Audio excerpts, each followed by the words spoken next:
खेसारी लाल यादव एक अच्छे अभिनेता या नासमझ नागरिक, ये सवाल बहुत जरूरी है, क्योंकि अभी तक वे स्वयं के लिए उत्तरदायी थे।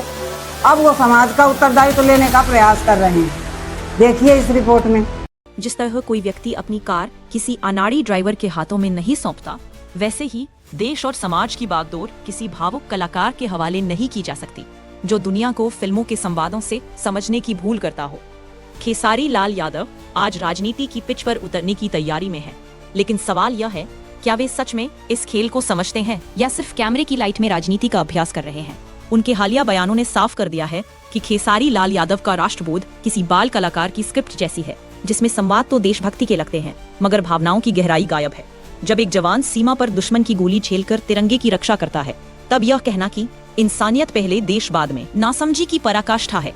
ऐसा बयान वही दे सकता है जो शायद कभी भारत की सीमाओं की सर्द हवा या शहीद के घर की खामोशी को महसूस नहीं कर पाया हो।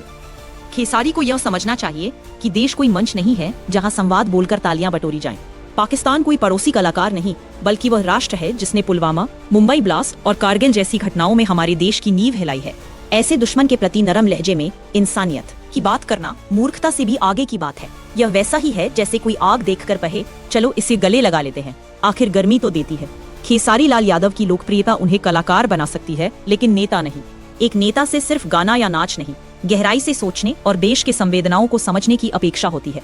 जो व्यक्ति देश और दुश्मन में फर्क नहीं कर सकता, वह शासन में आकर क्या फर्क ला पाएगा। उनका यह दावा कि हम पहले इंसान हैं, सुनने में भले मधुर लगे, पर यह उस व्यक्ति के मुंह से आ रहा है जो शायद यह नहीं समझता कि उसी इंसानियत की रक्षा के लिए जवान अपनी जान दे देते हैं। खेसारी जैसे लोगों के लिए देशभक्ति सिर्फ रील पर चलने वाला एक गाना है, भावनाएं नहीं बल्कि प्रचार का साधन।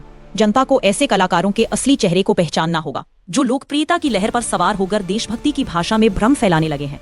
देश को ऐसे नासमझ नागरिकों से नहीं, बल्कि समझदार नेताओं की जरूरत है, जो टीवी कैमरे की नहीं, राष्ट्र ध्वज की रोशनी में सोच सके। जिस व्यक्ति को देश, समाज, इंसानियत का फर्क ना मालूम हो, वो समाज में नेता बनकर क्या करेगा, इसका आकलन आप स्वयं करिए।